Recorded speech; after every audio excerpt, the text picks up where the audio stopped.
আল্লাহর নবী তাদেরকে শিক্ষা দিলেন, তোমরা আল্লাহর রুজুকে মজবুতভাবে একতাবদ্ধতার সাথে ধরে রাখো, ওয়ালা তাফাররাকু, নিজেদের মধ্যে তোমরা বিচ্ছিন্ন হয়ো না। বিচ্ছিন্ন হওয়া হারাম। তোমরা নিজেদের মধ্যে একতাকে ধরে রাখো, তোমাদের মধ্যে সম্প্রীতির বন্ধনটাকে মজবুত রাখো, পরস্পরের মধ্যে দরদি হওয়ার চেষ্টা করো। আরে বিভিন্ন দলে বিভক্ত হয়ে দলাদলি করবা না, ফেরকাবাজি করবা না, ফিতনার সৃষ্টিটা করবা না। শরীয়তের মৌলিক দিক থেকে যদি তারা যদি মুসলমানরা ঠিক থাকে, তাহলে তোমরা সামান্য ওই জুজই মাসাইল নিয়া, ফুরুই বিষয় আসে নিয়া, গুটি কয়েক মানে শাখাগত বিষয় নিয়া নিজেদের মধ্যে দলাদলি করবা না, ফেরকাবাজি করবা। মুসলমানদের মধ্যে সবচেয়ে বড় ফিতনা এখন যে জিনিসটা কাজ করতেছে সেটা হচ্ছে এই ফেরকাবাজি। কেউ চরমুনাই, কেউ আহলে হাদিস, কেউ নিজেদেরকে দাবি করে দেওবন্দি, কেউ আরব উলামার অনুসারী, কেউ জামাতে ইসলামী, কেউ মুসলিমদের মধ্যে এই দল বাস, এতে করে বিভিন্ন শাখাগত বিষয় আছে নিয়ে নিজেদের মধ্যে এমন একটা দূরত্ব তৈরি করে রেখেছে। এখন মাঝখান দিয়ে যারা ধর্ম বিদ্বেষী, যারা ধর্ম নিরপেক্ষ, যারা ধর্মকে মানুষের সমাজে প্রতিষ্ঠা করতে দেয় না, যারা প্রশাসনে নিতে দেয় না, যারা আইন আদালতে নিতে দেয় না, যারা রাষ্ট্রে কায়েম করার জন্য যারা দেয় না, মাঝখান থেকে তারা সফল। কথা ঠিক না বেঠিক? কারণ নিজেদের মধ্যে হানাহানি, দলাদলি এবং এই শাখাগত, আমিন জুড়ে বলবে না আস্তে বলবে? হাত কি বুকে বাঁধবে নাকি নাভির উপর বাঁধবে? সূরা ফাতিহা পড়বে কি পড়বে না? বাস এই ধরনের শাখাগত বিষয় আসে নিয়ে নিজেদের মধ্যে শত্রুতা তৈরি। হারাম হারাম। আরে শরীয়ত তো সবগুলির অনুমোদন দিয়ে দিয়েছে। হাদিসের মধ্যে যে আমলগুলি রয়েছে আপনাকে কে অধিকার দিয়েছে আপনি একটার মধ্যেই একটাকেই শুধু শুদ্ধ বলবেন আর অন্যদিকে ভ্রষ্ট বলবেন? এই অধিকার কি আল্লাহ দিয়েছে? বাস নিজেরা যেটাকে সঠিক মনে করছি বাস এটাই সঠিক। নিজের নিরাপত্তাকে ঝুঁকির মধ্যে ফেলে, নিজের জীবনটাকে ঝুঁকির মধ্যে ফেলে সে তখন সৎ কাজের আদেশের জন্য ব্রতী হবে। নিজের সাহসটাকে সে দিলের মধ্যে লালন করবে এবং এই কল্যাণ প্রতিষ্ঠার জন্য সে ঝুঁকি নিবে, সৎ কাজের আদেশ করবে। আজকে আমরা দ্বীনের দায়ীদের মধ্যে অনেক বড় বড় দায়ী আছেন, অনেক বড় বড় মুবাল্লিগ আছেন, অনেক বড় বড় এরকম ভাবে মুসলিম জননেতা আছেন যাদের প্রতি কোটি কোটি মানুষের ভালোবাসা তৈরি হয়। কিসের কারণে? কারণ তারা সৎ সাহসী, তারা সত্যটাকে নির্ভয়ে নিঃসংকোচে উচ্চারণ করেন, যে কারণে কোটি কোটি মানুষের ভালোবাসা তারা পেয়ে ধন্য হয়।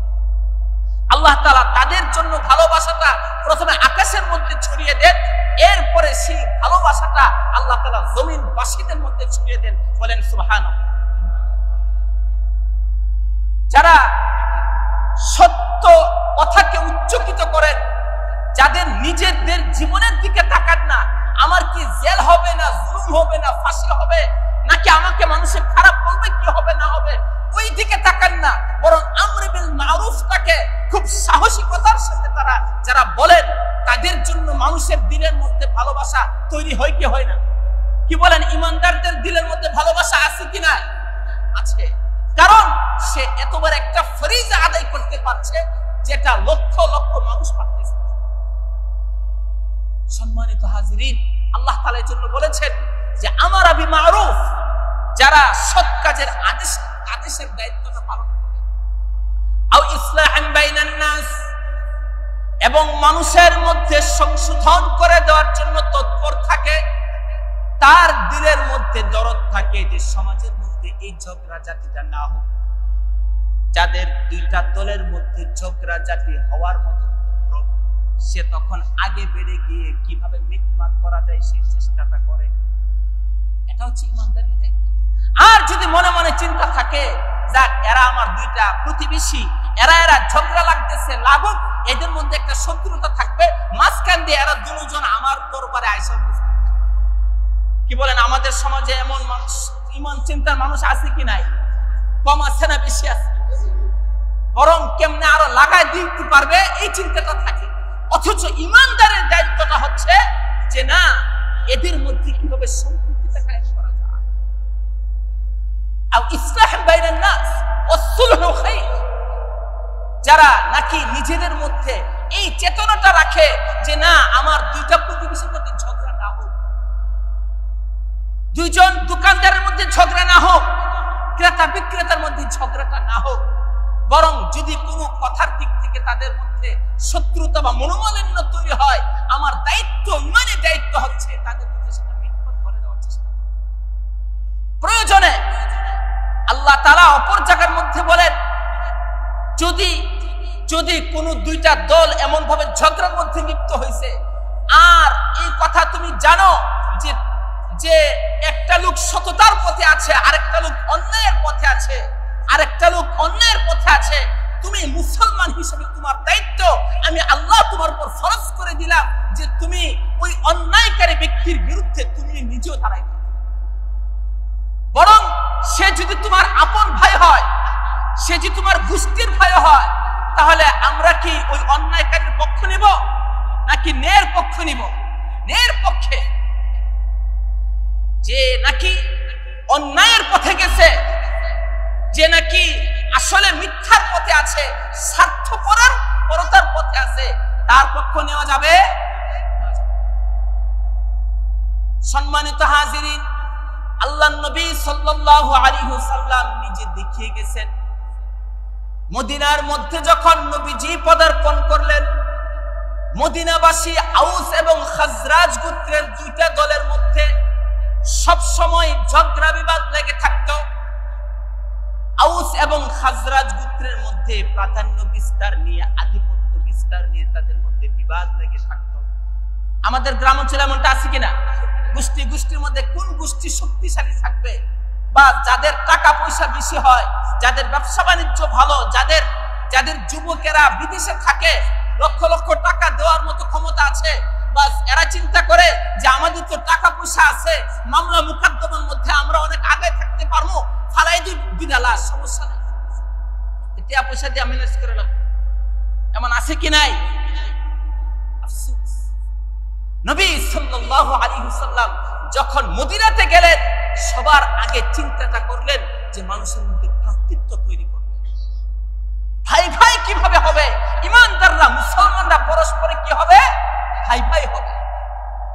ইন্নামাল মুমিনুনা ইখওয়াতুন ফাসলিহু বাইনা আখাওয়াইকুম, তোমাদের মধ্যে ইমানদার যারা রয়েছে তারা পরস্পর ভাই ভাই, তাদের মধ্যে তোমরা ইসলাহটা করে দাও, তাদের মধ্যে তোমরা ভ্রাতৃত্ব করে দাও, তাদের মধ্যে ইসলাহ করে দাও। ইহুদিরা চেষ্টা করত, ইহুদিরা যেমন বর্তমানে তারা সারা দুনিয়ার মুসলমানদেরকে নিয়ে ষড়যন্ত্র করে, যত্রতত্র মুসলমানদেরকে তারা অত্যাচার নিপীড়ন করার চেষ্টা করে, তেমনি ভাবে মুসলিম দেশগুলির মধ্যে রক্তারক্তি করে দেওয়ার জন্য মূলত ইন্ধন কাঁদে ইহুদিদের। দেখবেন ওই জায়গায় বোমা হামলা, ওই মসজিদের মধ্যে বোমা হামলা, অমুক জায়গার মধ্যে মুসলমানদের বিভিন্ন অনুষ্ঠানের মধ্যে বোমা হামলা, সব কিছুর মূলত গোড়ার মধ্যে দেখবেন। সম্মানিত হাজিরিন, এই ইহুদিরা মনে মনে তাদের কুটিলতাটা, তাদের মধ্যে এমন একটা নাপাকি কাজ করে যে এরা সেই প্রাচীন কাল থেকেই এরা চাইতো যে আউস খাজরাজ গোত্রের মধ্যে যদি ঝগড়া বিবাদ লাগায় রাখতে পারি, তাহলে এরা দুর্বল থাকবে, যুদ্ধ বিগ্রহ করে করে এরা শক্তিহীন হয়ে থাকবে, আর এরা আমাদের কাছে এসে ধর্ণা দিবে, আমাদের কাছে নত থাকবে। এই জন্য তারা ওই আউস এবং খাজরাজ গোত্রের মধ্যে কি লাগায় রাখতো? ঝগড়া লাগায়। আল্লাহর নবী এসে তাদের মধ্যে ভ্রাতৃত্ব কায়েম করে দিলেন, বন্ধুত্ব কায়েম করে দিলেন, যাতে করে তারা পরস্পরের মধ্যে শত্রুতার মধ্যে লিপ্ত না হয়। ওয়াতাসিমু বিহাবলিল্লাহি জামিআন ওয়া লা তাফাররাকু। আল্লাহর নবী তাদেরকে শিক্ষা দিলেন, তোমরা আল্লাহর রুজুকে মজবুতভাবে একতাবদ্ধতার সাথে ধরে রাখো। ওয়া লা তাফাররাকু, নিজেদের মধ্যে তোমরা বিচ্ছিন্ন হয়ো না। বিচ্ছিন্ন হওয়া হারাম। তোমরা নিজেদের মধ্যে একতাকে ধরে রাখো, তোমাদের মধ্যে সম্প্রীতির বন্ধনটাকে মজবুত রাখো, পরস্পরের মধ্যে দরদি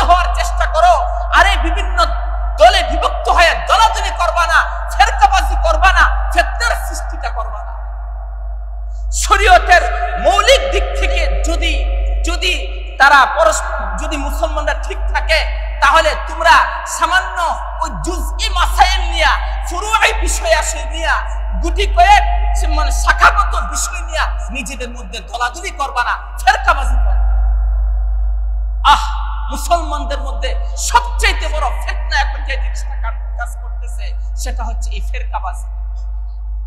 কেউ চরমুনাই, কেউ আহলে হাদিস, কেউ নিজেদেরকে দাবি করে দেওবন্দি, কেউ আরব উলামার অনুসারী, কেউ জামাত ইসলামী, কেউ মুসলিমদের মধ্যে এই দল বাস, এতে করে বিভিন্ন শাখাগত বিষয় আছে নিয়ে নিজেদের মধ্যে এমন একটা দূরত্ব তৈরি করে রেখেছে।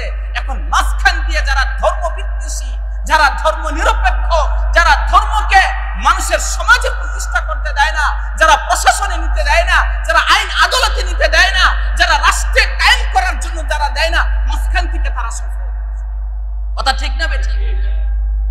কারণ নিজেদের মধ্যে হানাহানি, দলাদলি এবং এই শাখাগত, আমিন জুড়ে বলবে না আস্তে বলবে, হাত কি বুকে বাঁধবে নাকি নাভির উপর বাঁধবে, সূরা ফাতিহা পড়বে কি পড়বে না, বাস এই ধরনের শাখাগত বিষয় আসে নিয়ে নিজেদের মধ্যে শত্রুতা ফিতনা তৈরি।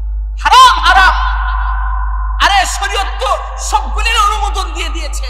হাদিসের মধ্যে যে আমলগুলি রয়েছে আপনাকে কে অধিকার দিয়েছে আপনি একটার মধ্যেই একটাকেই শুধু শুদ্ধ বলবেন আর অন্যদিকে ভ্রষ্ট বলবেন? এই অধিকার কি আল্লাহ দিয়েছে? বাস নিজেরা যেটাকে সঠিক মনে করছে বাস এটাই সঠিক। আরে নিজেরা যে যেটার উপর আমল করতেছি আলহামদুলিল্লাহ, যে আমি যেমন এভাবে আমল করে আমার রবের সন্তুষ্টিটা চাইতেছি, তেমনি ভাবে অপরজনে অন্যভাবে আমল করে সেও তো হাদিসের দলিল থেকে নিয়ে এভাবে আমল করতেছে, করুক না, কিন্তু এতে করে শত্রুতাটা আসবে কেন?